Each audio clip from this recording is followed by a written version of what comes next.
Assalamualaikum warahmatullahi wabarakatuh. Salam sejahtera buat kita semua. Semoga kita semua dalam keadaan sehat jasmani dan rohani, tidak kekurangan satu apapun. Amin ya robbal alamin. Oke, Mimin akan melanjutkan cerita Liontin Giok Naganya. Bab 1001 sampai bab 1005. Setelah itu, Liu Kaihua memandang Cai Jindu lagi. Ketua Cai, permisi, saya juga mengundang beberapa teman jurnalis untuk melaporkan hal ini. Tentu saja, ini sudah direncanakan oleh Liu Kaihua. Cai Jindu mengangguk dan berkata, "Ya, ini juga hal yang baik, layak untuk dipublikasikan." Liu Kaihua menunjukkan senyum puas. Semuanya ada dalam pengaturan Liu Kaihua. Tampaknya Liu Kaihua bersusah payah untuk mempersiapkan penawaran ini, dan persiapan memang lebih baik daripada Tang Chun, cukup. Liu Kaihua bertepuk tangan dan berteriak, "Masuk!" Pintu samping ruang konferensi terbuka, dan beberapa orang masuk. Itu bukan wanita gemuk dan staf, tetapi sekelompok reporter. Orang-orang ini semua memiliki kartu pers mereka dan mendorong masuk. Baru saja menunggu di luar pintu, mereka telah mewawancarai wanita gendut dan stafnya, dan sekarang mereka sangat ingin mewawancarai Liu Kaihua dan produknya, jadi mereka bergegas masuk. Tetapi mereka benar-benar ingin. Kepada protagonis, wanita gemuk dan staf, tertinggal, begitu. Para reporter masuk, mereka mengepung Liu Kaihua. "Oh, Tuan Liu, kami baru saja mendengarnya. Produk Anda luar biasa, memang mungkin untuk mengobati luka bakar, wanita itu terbakar parah. Kami telah melihat foto sebelum luka bakar dan foto setelah dirawat oleh Anda. Sungguh menakjubkan, bagaimana kita belum pernah mendengar tentang produk ini sebelumnya." "Iya, Tuan Liu, produk Anda benar-benar luar biasa. Tanpa diduga, Anda dapat menemukan produk seperti itu dan membelinya kembali. Ini benar-benar kabar baik bagi kami di Mokeng." "Betul, Tuan Liu, jika Anda tidak bisa terpilih seperti ini, siapa lagi yang bisa terpilih? Saya pikir Anda harus menjadi pemenang pertemuan penawaran ini. Bisakah Anda membicarakan pemikiran Anda?" Ye Chong tidak bisa berkata-kata. Omong kosong ini adalah seorang reporter, dan dia di sini untuk menyanjungmu. Jika saya menebak dengan benar, para reporter ini juga pengasuh anak yang diatur oleh Liu Kaihua. Liu Kaihua berkata dengan penuh kemenangan saat ini, "Benar. Ini produk baru yang telah dikembangkan di luar negeri, kami belum memperkenalkannya di negara kami. Saya adalah orang pertama yang menemukannya dan membawanya masuk. Saya tidak berharap untuk menyelamatkannya. Saya bertemu dengan seorang wanita, kelihatannya sangat bagus." "Oke, Tuan Liu benar-benar pria yang baik, ya. Jika orang seperti Tuan Liu bisa berhasil, itu akan menjadi milik kita, berkah." Semua wartawan berkata satu demi satu.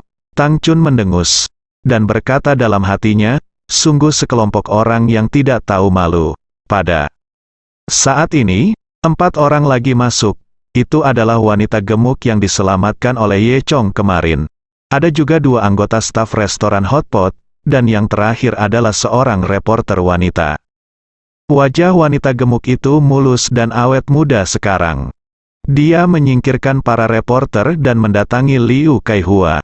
"Terima kasih Tuan Liu, Anda menyelamatkan saya. Jika wajah saya tidak dapat pulih, saya lebih baik mati. Anda menyelamatkan hidup saya," kata wanita gemuk itu. Liu Kaihua tersenyum dan berkata, "Haha, sama-sama, ini masalah sepele. Tuan Liu, jika Anda mau, saya ingin memberikan tubuh saya kepada Anda," kata wanita gendut itu. Semua orang di sekitar tertawa. Liu Kaihua ketakutan dan dengan cepat berkata, "Ah, tidak perlu. Haha, saya sudah menikah." Melihat wanita gemuk itu ingin mengatakan sesuatu, Liu Kaihua dengan cepat mengubah topik pembicaraan. "Baiklah. Tolong jangan khawatir, semuanya, selama saya bisa berhasil dalam penawaran ini, kami akan memperkenalkan produk ini dengan penuh semangat sehingga setiap orang dapat memiliki wajah muda dan cantik." Banyak wartawan bertepuk tangan. Kemudian, 2 anggota staf juga datang. Mereka juga segera dikerumuni oleh wartawan. Kalian berdua, kalian memang melihatnya. Apakah itu orang yang diselamatkan oleh Tuan Liu? Tanya seorang reporter. Nyatanya, reporter ini juga diatur oleh Liu Kaihua, hanya untuk memastikan bahwa ini adalah kebenaran. Iya, ini Tuan Liu, dia luar biasa, kata kedua anggota staf itu. Masa kembali bersorak, reporter wanita yang datang bersama mereka tetap diam. Wartawan wanita ini mengenakan setelan OL, kartu pers tergantung di lehernya, dan kacamata, dengan tangan terlipat di dadanya, menatap orang-orang ini dengan dingin, tidak tahu apa yang dia pikirkan. Liu Kaihua melihat bahwa itu hampir selesai, dan diam-diam menatap Cai Jindu. Cai Jindu mengerti, dan berkata, karena ini masalahnya, saya pikir sudah jelas siapa yang akan menang. Produk Liu Kaihua benar-benar berguna. Mokeng membutuhkan orang seperti itu, jadi saya umumkan bahwa kali ini pemenang penawarannya adalah. Ye Chong berkata dengan keras, tunggu, apa yang kamu lakukan? Liu Kaihua bertanya dengan jijik, kamu sudah kalah, apa lagi yang kamu inginkan? Ye Chong tidak berbicara, mengambil Tang Chun, dan meremas ke dalam lingkaran yang dibentuk dengan mengingat sambil tersenyum.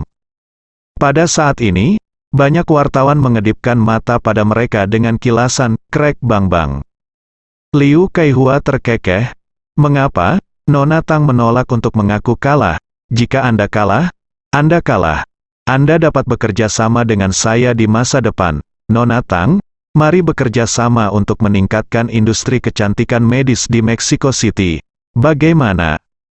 Di atas kertas, saya menulis dengan penuh semangat. Kata-kata seperti, saya tidak akan menerima kehilangan, dan perilaku penjahat. Ye Chong melihat teks itu tanpa berkata-kata, dan mengabaikannya. Dia memandang Liu Kaihua, Liu Kaihua, apakah kamu yakin orang yang kemarin Anda menyembuhkannya? Gunakan salep ini di tanganmu. Liu Kaihua menelan ludah, ini aku, bagaimana? Sebenarnya, wanita gemuk ini tidak melihat siapa yang menyelamatkannya kemarin. Dia terus berteriak, dan kemudian dia dipukul oleh Ye Chong. Dia tidak tahu siapa yang menyelamatkannya selama seluruh proses. Dua anggota staf restoran Hotpot memberi tahu dia dilakukan oleh Liu Kaihua, jadi dia tidak meragukannya. Namun, kedua staf dapat melihat dengan jelas bahwa Ye Chong dan Tang Chun yang benar-benar menyelamatkan nyawa. Karena mereka baru saja dikelilingi oleh wartawan, mereka tidak melihat Ye sama sekali, Chong dan Tang Chun. Sekarang Ye Chong dan Tang Chun tiba-tiba muncul, keduanya panik. Ye Chong benar-benar melihat mereka. Kamu bilang, apakah orang yang diselamatkan oleh Tuan Liu? Tanya Ye Chong, kedua. Anggota staf itu mengangguk. Ya, mereka semua mengambil uang Liu Kaihua.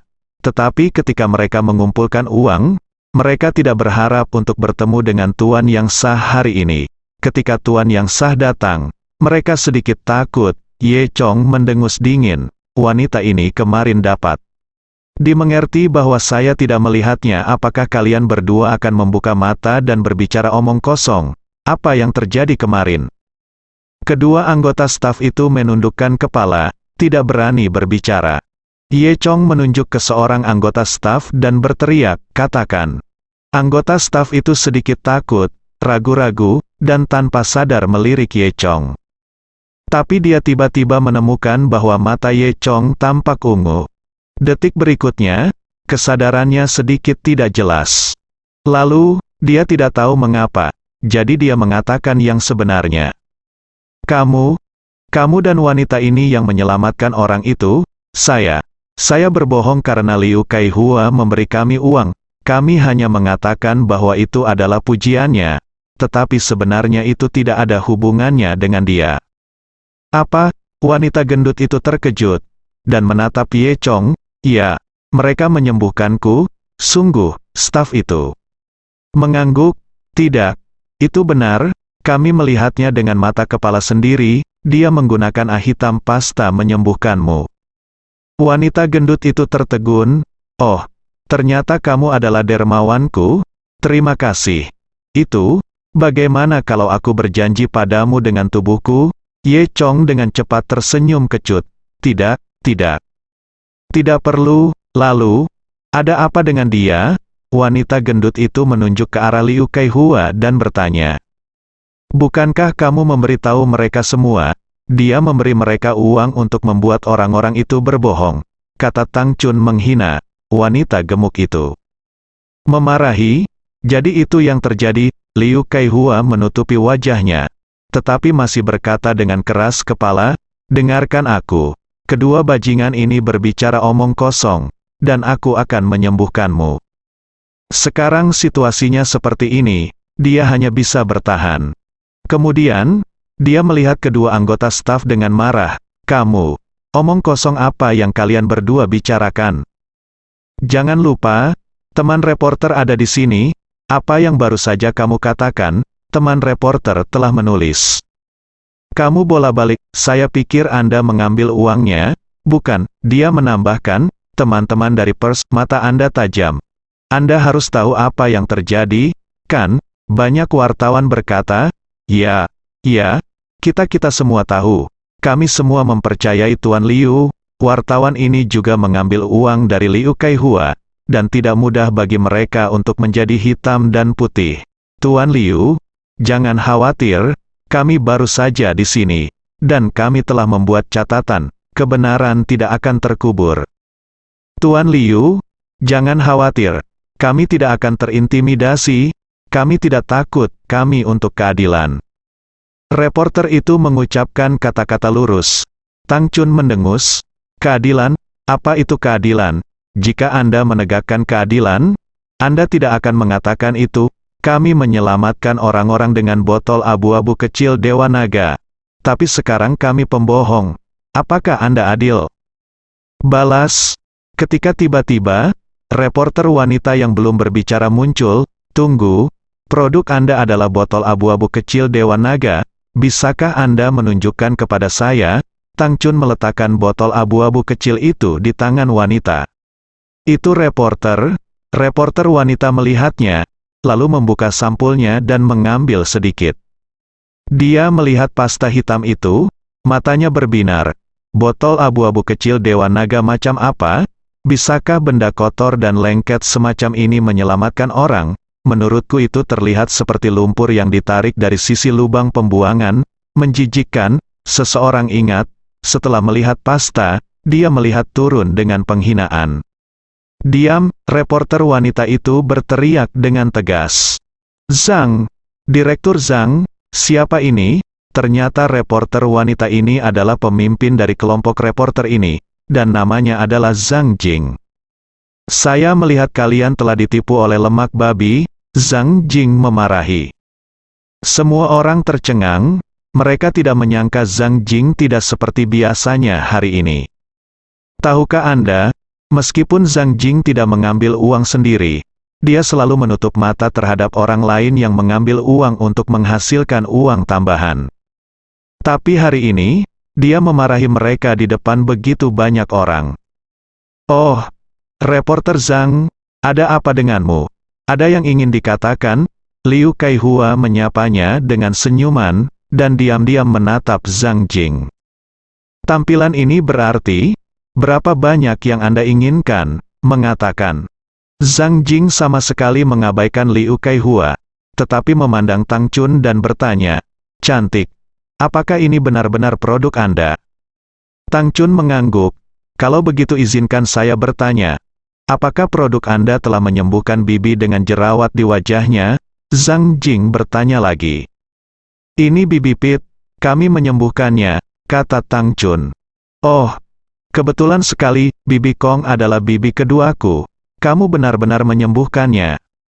Ternyata Zhang Jing adalah keponakan tertua bibi Kong. Bibi Kong saat itu mengatakan bahwa dia memiliki seorang keponakan perempuan tertua yang bekerja sebagai reporter. Saat itu, Ye Chong dan Tang Chun mengira mereka sedang menyombongkan diri. Tak disangka, ternyata benar, setelah Bibi Pit kembali, dia memberitahu Zhang Jing tentang keajaiban krim kecantikan ini. Zhang Jing awalnya tidak percaya, tapi dia tidak percaya sampai dia melihat wajah mulus dan muda Nyonya Kong. Kemudian, Zhang Jing berpikir untuk melakukan wawancara khusus tentang krim kecantikan ini. Hanya karena saya harus mempersiapkan wawancara rapat penawaran, jadi saya tertunda. Dia awalnya berpikir bahwa dia akan pergi setelah pertemuan penawaran. Tanpa diduga, saya bertemu Tang Chun dan yang lainnya langsung di sini. Ini adalah produk yang sangat bagus. Saya selalu ingin melakukan program untuk melaporkan produk Anda, kata Zhang Jing bersemangat. Liu Kaihua terkejut. Apa yang terjadi di sini, reporter Zhang? Apa yang kamu bicarakan? Oh, saya mengerti. Tidak apa-apa, gadis kecil bermarga Tang. Anda terlihat polos, tetapi Anda tidak menyangka akan begitu mampu. Anda benar-benar tidak bermoral. Kamu sudah membeli reporter ini dan 2 anggota staf ini, bukan? Aku tidak menyangka aku begitu tua. Aku tidak melawanmu, haha. Tapi masa cerdas pada akhirnya. Siapa pemenangnya? Semua orang memiliki keputusan akhir. Liu Kaihua hanya bisa memasang wajahnya sekarang, dan mengatakan bahwa Zhang Jing, wanita gemuk, staf, dan lainnya semuanya dipercayakan oleh Tang Chun. Untungnya, Cai Jindu masih miliknya. Dia buru-buru berkata kepada Cai Jindu, Wakil Presiden Cai, tolong buat keputusan sekarang. Cai Jindu mengangguk, karena dia menerima banyak uang dari Liu Kaihua. Nyatanya, apapun yang terjadi di bawah, dia sudah memiliki kesimpulan hari ini. Setelah evaluasi komprehensif, pemenang penawaran terakhir adalah perusahaan kecantikan dan medis Kaihua milik Liu Kaihua. Mengapa? Tang Chun bertanya. Jelas produk kami bagus, apakah Anda belum melihatnya? Ye Chong bertanya sambil tersenyum. Xiao Chun, apakah kamu tidak mengerti? Jika saya tidak salah, Presiden Cai juga mengambil uangnya. Cai Jindu tersipu dan berteriak. Omong kosong apa yang kamu bicarakan, M. Mokeng Presiden Asosiasi Estetika Medis. Jika Anda memfitnah saya seperti ini lagi, berhati-hatilah karena saya tidak sopan. Zhang Jing mendengus. Oke, saya tidak menyangka akan begitu gelap. Mari kita lihat bagaimana saya melaporkan pada kalian. Hehe, jangan menakutiku di sini teman-teman. Aku takut padamu. Aku melakukan apa yang aku lakukan dengan benar. Cai Jindu berteriak. Aku pikir kalian semua adalah gangster. Beraninya Anda terlibat dalam trik seperti itu pada pertemuan penawaran. Saya rasa salon kecantikan murni dan alami Anda tidak perlu berada di Mokeng lagi. Memberimu waktu 3 hari untuk keluar dari Mokeng. Tepat setelah selesai berbicara, hanya terdengar suara batuk. Ahem, Guild Cai memiliki nada yang besar dan wajah yang bagus. Jin Yudong yang berbicara, di sebelah Jin Yudong. Ikuti Lao Pang, pemilik restoran hotpot. Ketika semua orang melihatnya, ada semburan bisikan. Mengapa kedua orang ini ada di sini? Bukankah Jin Yudong sakit? Cai Jindu panik. Dia adalah raja ketika Jin Yudong tidak ada di sini. Tetapi sekarang Jin Yudong ada di sini, dia tidak dapat berbicara dengan baik. Liu Kaihua bahkan lebih bangga melihat kedatangan Jin Yudong. Faktanya, dia memiliki hubungan yang baik dengan Jin Yudong. Hanya saja Jin Yudong adalah seorang lelaki tua keras kepala yang tidak pernah mengambil uangnya. Namun secara pribadi, mereka masih memiliki persahabatan pribadi. Liu Kaihua tersenyum, bagaimanapun, dia adalah perusahaan lokal, jadi dia lebih baik dari Tang Chun.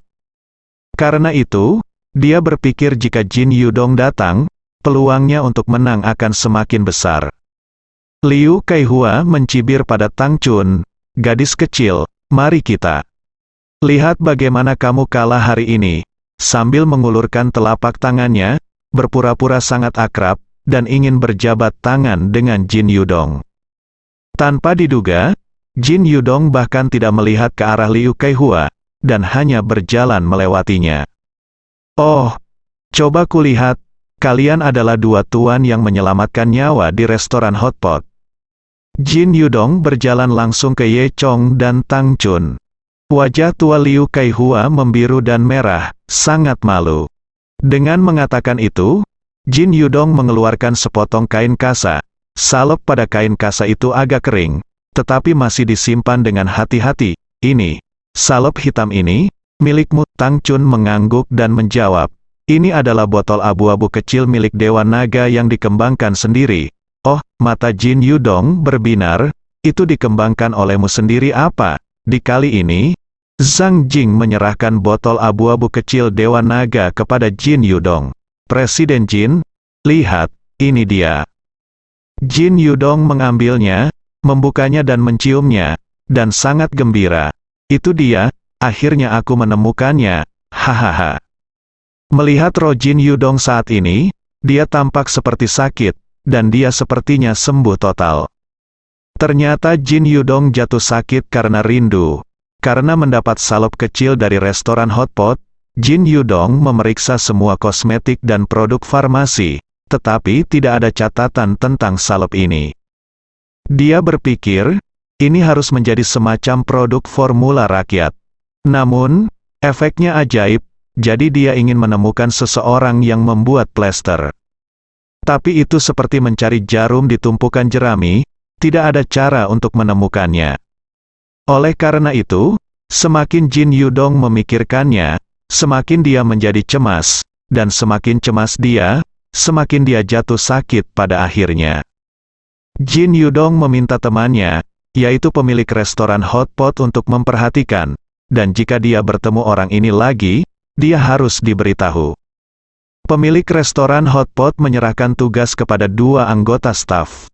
Jadi setelah melihat Ye Chong, kedua anggota staf itu diam-diam segera memanggil pemilik restoran hotpot. Ketika pemilik restoran hotpot mendengar ini, dia buru-buru membawa Jin Yudong. Itu sebabnya Jin Yudong muncul di sini. Saat ini, Jin Yudong melihat Ye Chong dan keduanya, dan kondisinya langsung pulih. Liu Kaihua tiba-tiba memiliki firasat buruk, dan dengan cepat menatap Cai Jindu. Cai Jindu mengerti, dan berkata kepada Jin Yudong, "Oh, Direktur Jin, Anda datang tepat waktu.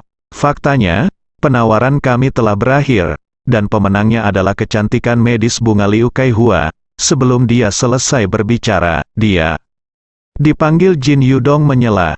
"Kapan kamu akan memutuskan di sini?" Jin Yudong berkata dengan pasti.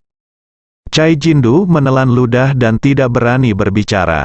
Jin Yudong mendengus dan berkata, "Semuanya, sekarang saya mengumumkan kembali bahwa pemenang penawaran adalah salon kecantikan alami Chunzen."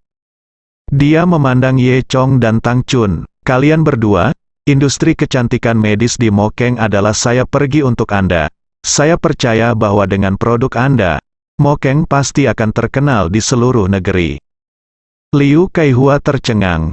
Cai Jindu juga datang dan berkata, "Jin, Presiden Jin, ini tidak baik, bukankah terlalu bijaksana? Mari kita pikirkan lagi."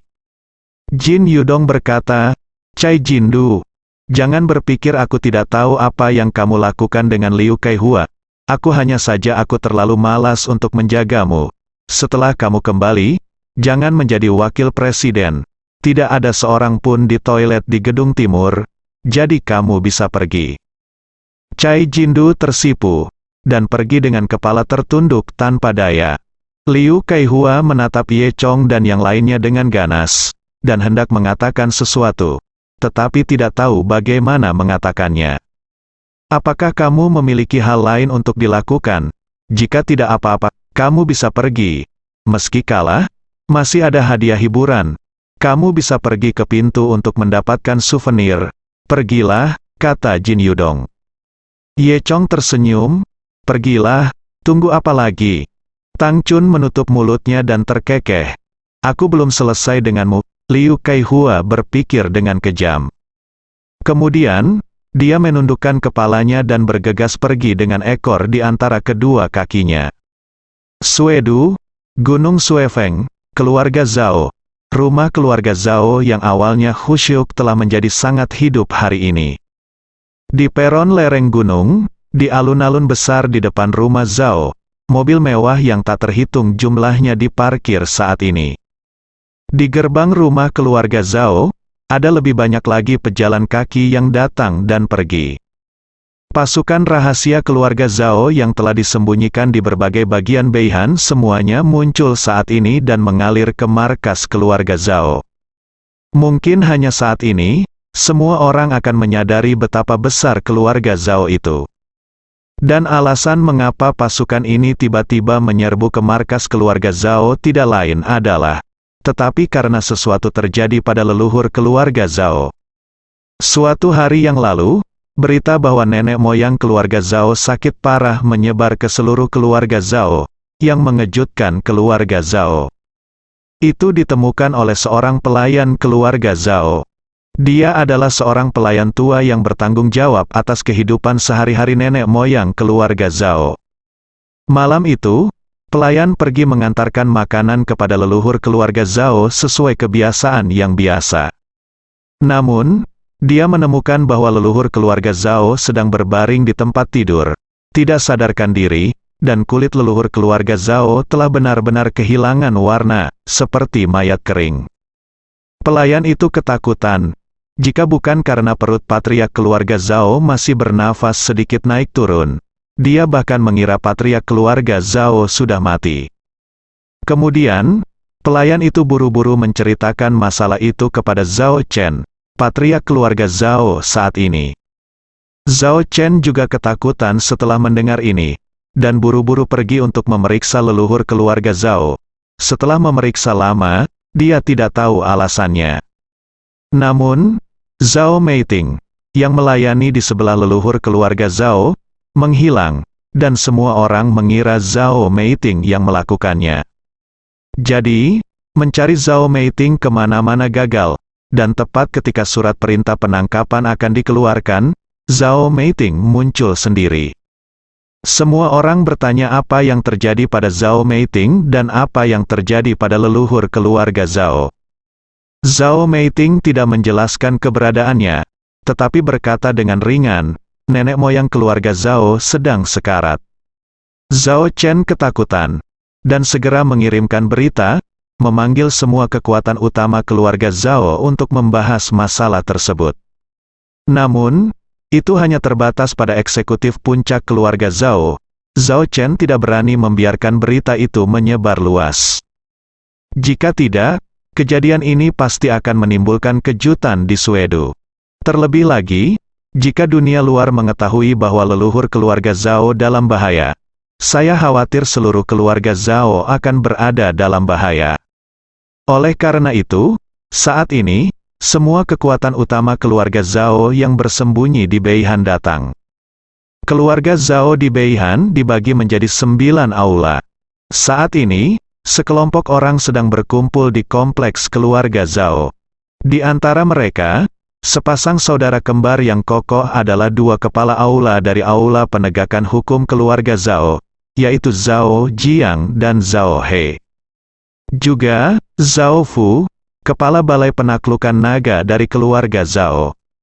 Zhao Chuan, kepala aula Fuhu dari keluarga Zhao. Zhao Yan adalah kepala balai api dari keluarga Zhao. Kepala balai lian keluarga Zhao, Zhao Lin.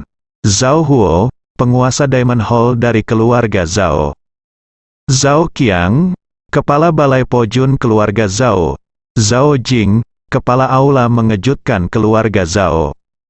Kecuali Zhao Lei, kepala aula keluarga Zhao Feng Lei, yang tidak ada di sana, semua orang sudah tiba. Orang-orang ini adalah tokoh top sebenarnya dari keluarga Zhao dan fondasi keluarga Zhao. Setiap orang dapat dianggap sebagai ahli top di antara orang biasa. Tentu saja, leluhur keluarga Zhao adalah satu-satunya yang benar-benar menembus batas orang biasa dan menjadi seorang pejuang. Oleh karena itu, jika leluhur keluarga Zhao runtuh, semua orang akan tahu apa artinya. Nyatanya, orang-orang yang datang ke sini semuanya menyembunyikan motif tersembunyi. Tujuan utama kunjungan mereka kali ini adalah untuk mengecek aktualitas kondisi nenek moyang keluarga Zhao. Faktanya, keluarga Zhao memiliki banyak kekuatan, dan tidak ada yang setuju satu sama lain. Sebelumnya, leluhur keluarga Zhao menekannya, dan tidak ada yang berani melakukan kesalahan. Zhao Chen, kepala keluarga, cukup aman. Namun, jika sesuatu benar-benar terjadi pada leluhur keluarga Zhao, saya khawatir seseorang akan segera memperebutkan kekuasaan, dan pada saat itu, seluruh keluarga Zhao juga akan berantakan. Zhao Chen sedang melihat saudara-saudara yang tampak baik hati ini dengan wajah sedih. Saat ini, mobil super mewah lainnya diparkir di gerbang kompleks. Secara relatif, keluarga Zhao suka tidak menonjolkan diri. Mobil yang mereka kendarai semuanya memiliki warna yang relatif sederhana. Sebaliknya, hanya ada yang baru ini, dan itu adalah mobil sport merah yang sangat terkenal. Mobil mulai merengek dan bersenandung. Mobil berhenti di gerbang rumah Zhao, dan seorang pemuda keluar dari dalam. Pria muda itu mengenakan setelan putih dengan korsase tergantung di setelan itu, sepasang kacamata hitam, dan kepala yang dipotong, dan berjalan dengan angkuh. Ketika penjaga Zhao melihat orang ini, mereka semua mengangguk. "Tuan muda ketiga, Anda di sini." Pemuda itu mengangguk dengan angkuh, lalu masuk. Saat ini, semua orang di keluarga Zhao sedang berbisik-bisik di halaman di depan pondok jerami leluhur keluarga Zhao. Semua orang tampak gugup, tetapi semua orang tidak terlihat gugup. Setelah pemuda itu masuk, dia berteriak keras, "Paman, saya, Zhao Ritian, ada di sini." "Di mana ayahmu, Zhao Lei?" seseorang bertanya. "Ayahku," lelaki tua itu sakit di tempat tidur dan tidak bisa bangun. Zhao Ritian berkata, "Aku, Zhao Ritian, kembali hari ini untuk mewakili ayahku." Semua orang mendengus dan mengabaikannya. Namun, Zhao Ritian terus menambahkan drama pada dirinya sendiri. "Oh, apa yang terjadi pada leluhur tua? Tidak mungkin saya, Zhao Ritian, ingin melihat leluhur tua. Ya, kami sudah lama berada di sini, tapi kami belum pernah bertemu satu sama lain sebelumnya." Kata Zhao Chuan, "Benar, ayo masuk dan lihat." Semua orang setuju. "Tidak, kondisi leluhur tidak terlalu stabil sekarang, jadi lebih baik tidak masuk dan mengganggunya," kata Zhao Chen. Zhao Ritian berteriak, "Mengapa kamu tidak mengizinkan saya masuk? Saya, Zhao Ritian, tidak dapat melihat leluhur saya." Semua orang juga memandang Zhao Chen dengan curiga. "Zhao Chen, ada apa denganmu? Sesuatu terjadi pada leluhur kita. Mengapa kamu tidak membiarkan kami melihatnya?" "Benar. Mungkin ada konspirasi di dalamnya. Ya, hari ini saya, Zhao Jiang, akan melihatnya. Mari kita lihat siapa yang bisa menghentikan saya." Zhao Jiang penuh kesombongan. Zhao Chen mendengus dingin dan berdiri di depan Zhao Jiang. "Kenapa? Melihat leluhur tua itu sakit? Apakah kamu akan memberontak?" Zhao Chen mendengus dingin dan berkata, "Aku masih kepala keluarga sekarang." Zhao Jiang tertawa, "Benarkah? Sudah lama melihatmu, tidak enak dipandang, karena kamu sama sekali tidak layak menjadi kepala keluarga ini. Minggir." Semua orang memandang Zhao Jiang dengan gugup. Bukannya Zhao Chen tidak berguna sebagai patriark. Setidaknya di generasi mereka, kungfu Zhao Chen adalah yang terbaik. Zhao Jiang berani menantang Zhao Chen secara terbuka, tetapi semua orang tidak mengharapkannya.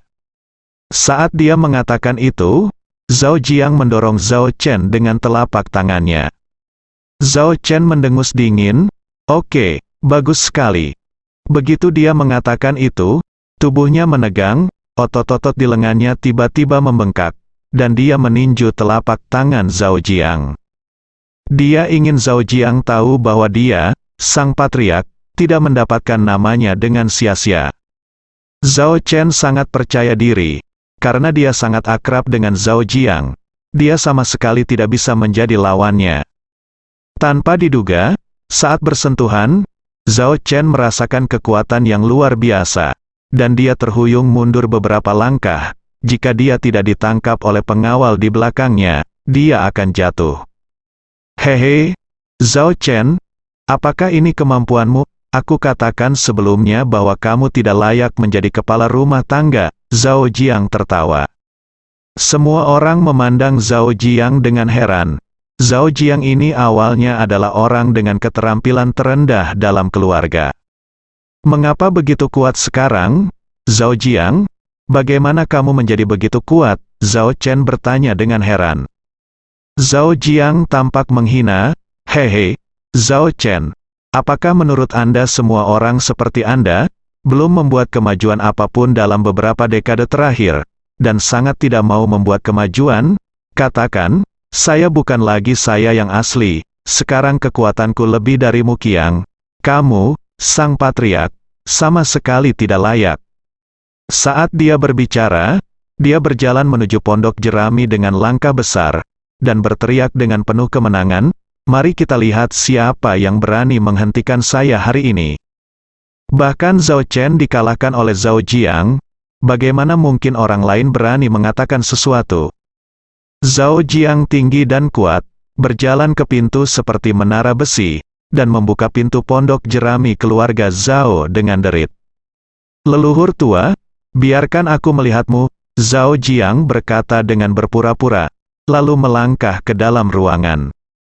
Semua orang berada di luar, hanya untuk melihat bahwa ruangan itu gelap gulita, dengan awan asap ungu yang tertinggal di dalamnya. Setelah membuka pintu, semua orang bisa mencium bau tumbuhan, karena tidak ada cukup sinar matahari di dalam ruangan. Setelah Zhao Jiang masuk, semua orang tidak dapat melihat situasi dengan jelas. Suasana hening selama sekitar 3 detik, dan kemudian hanya terdengar ledakan. Bayangan hitam besar datang dari ruangan itu melesat keluar dari dalam. Bayangan hitam menghantam pohon di halaman dengan keras, menjatuhkan sebagian besar daun di dahan, dan jatuh seperti kepingan salju. Daun hampir mengubur bayangan hitam. Ketika semua orang melihatnya lagi, bayangan hitam itu tidak lain adalah Zhao Jiang. Semua orang tercengang. Zhao Jiang ini baru saja menunjukkan kekuatan yang lebih kuat dari Zhao Chen. Bagaimana dia bisa ditendang keluar seperti bola sekarang? Apa yang terjadi? Sekarang keluarga Zhao, siapa yang bisa memiliki kekuatan yang begitu kuat? Apakah ada orang lain selain leluhur keluarga Zhao? Apakah leluhur baik-baik saja? Ketika semua orang terkejut, mereka melihat seorang wanita cantik datang dari pondok jerami yang gelap itu. Tidak lain adalah Zhao berkata dengan wajah dingin. Penyakit leluhur tua tidak bisa diganggu sesuka hati. Siapapun yang berani masuk ke ruangan ini pasti akan mati. Suara Zhao Meiting terdengar dingin. Sama sekali tidak seperti yang dikatakan seorang gadis kecil.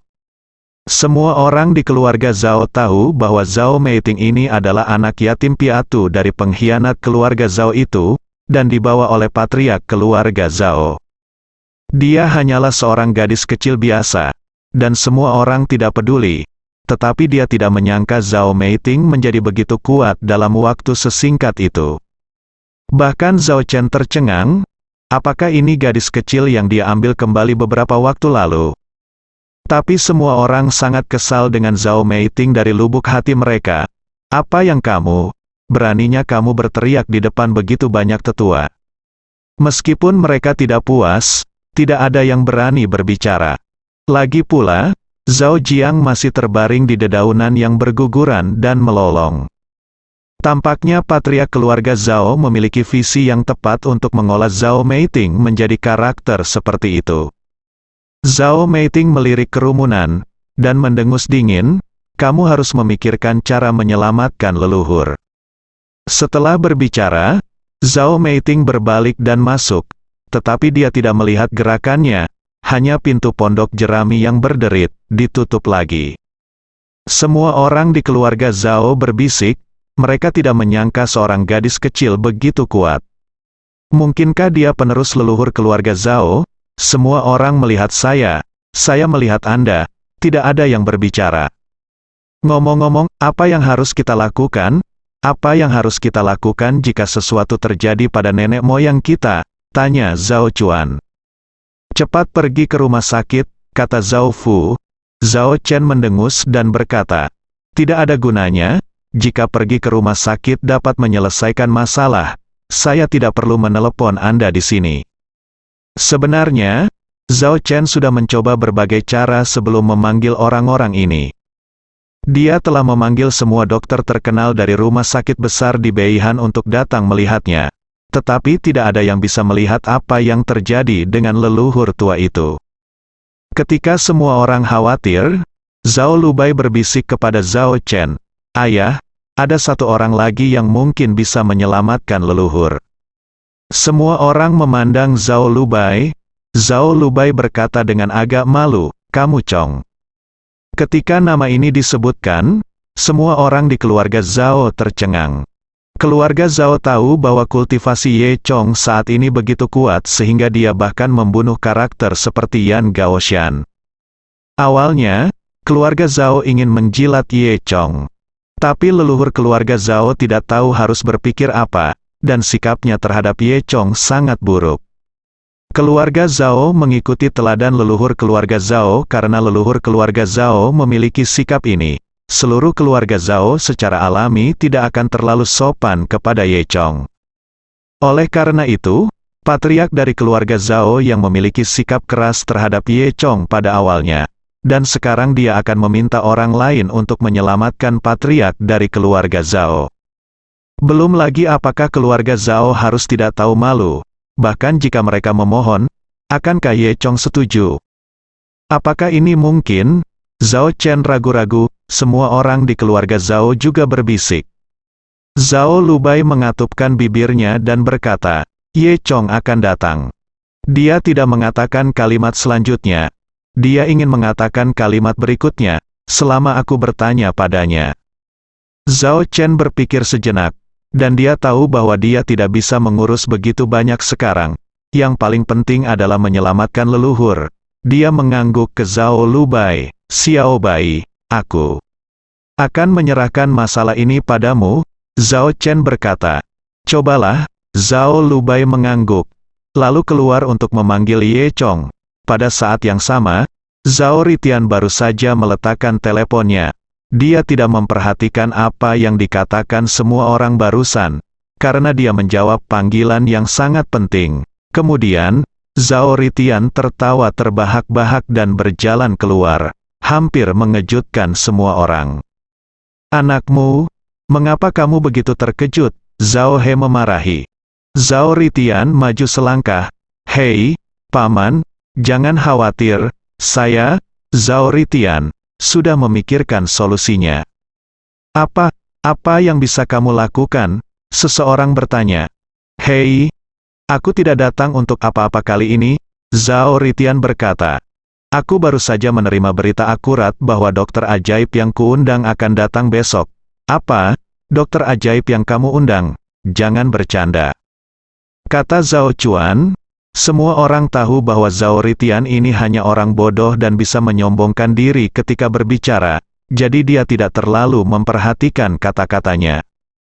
"Katakan, aku, Zhao Ritian, tentu saja mengundang seorang dokter jenius, Tuan Sai Bianque, suntikan Beihan pertama," lanjut Zhao Ritian. "Apa, Sai Bianque, dokter jenius nomor 1 Beihan?" Semua orang terkejut. Zhao Ritian mengangguk. "Itu benar, oh, jika tabib suci Sai Bianque datang, maka leluhur akan diselamatkan," semua orang berkata dengan bersemangat. Pada saat ini, Zhao Lubai kembali dari panggilan telepon dan memandang semua orang tanpa alasan. "Hei, Xiao Bai, dokter ajaib saya akan datang. Ye Bu Ye Chong tidak peduli, tidak masalah jika kamu tidak mengundangnya." Zhao Chen tidak bisa menyembunyikan kegembiraannya. Dalam 2 hari terakhir, setelah Tang Chun mengambil alih industri kendur yang ditinggalkan oleh rantai mode dan kecantikan ringan, dia mulai mengubahnya. Dia memiliki banyak hal yang harus dilakukan, jadi dia sangat sibuk selama 2 hari ini sehingga dia bahkan mengabaikan Ye Chong. Sama seperti salon kecantikan yang Ye Chong dan Tang Chun kunjungi bersama pagi ini. Setelah Tang Chun tiba, dia mulai sibuk. Ye Chong duduk di sofa di kantor dan menunggu setengah jam kemudian, Tang Chun kembali dan menatap Ye Chong dengan tatapan menyesal. Dia menuangkan segelas air untuk Ye Chong. "Ye Chong, aku harus bekerja sedikit, kamu bisa menungguku. Ye Chong berkata sambil tersenyum, tidak apa-apa, kamu bisa melakukan pekerjaanmu dulu. Akibatnya, hanya 3 jam berlalu setelah pekerjaan yang sibuk ini. Ketika Tang Chun akhirnya masuk lagi, dia sangat sibuk sehingga dia melupakan Ye Chong. Hah, Ye Chong? Kenapa kamu di sini? Kapan kamu datang? Ye Chong terdiam. Sebelum Ye Chong bisa menjawab, seseorang memanggil Tang Chun lagi. Ye Chong tersenyum kecut. Dia benar-benar bosan, lalu dia akan pergi. Saat ini, Ye Chong menerima telepon dari Kitty dan yang lainnya. Ternyata setelah masa pelatihan, Xiao Mao dan yang lainnya semuanya telah menembus level petarung kuning. Semua orang dengan bersemangat memberitahu Ye Chong kabar baik di telepon. Apalagi Kitten, Cowboy dan Titan telah menerima misi baru. Dia ingin melindungi orang kaya di Mokeng. Jadi dia datang ke Mokeng hari ini. Ye Chong tidak menyangka mereka sudah tiba di Mokeng, dan kebetulan dia baik-baik saja. Jadi dia berkata bahwa kita akan berkumpul setelah beberapa saat. Setelah menanyakan alamatnya, Ye Chong menutup telepon. Dia berpikir untuk berbicara dengan Tang Chun terlebih dahulu sebelum pergi. Tetapi setelah memikirkannya, itu tidak perlu. Mungkin Tang Chun sudah melupakan dirinya sendiri. Jadi, Ye Chong bersiap untuk pergi. Tepat ketika saya akan pergi, saya menerima panggilan lain. Itu adalah Zhao Lubai yang baru saja memutuskan untuk meminta bantuan Ye Chong. Ya, Ye Chong, kamu di mana? Zhao Lubai bertanya. Ini Xiao Bai. Lama tidak bertemu. Apakah kamu merindukanku? Ye Chong bertanya sambil tersenyum. Zhao Lubai berkata, Ye Chong, bisakah kamu datang ke sini besok? Melihat keraguan-raguan Zhao Lubai, Ye Chong sedikit terkejut. Ada apa? Apa yang terjadi? Leluhur tua itu sakit, dan hanya kamu yang bisa menyelamatkannya, kata Zhao Lubai, bersambung.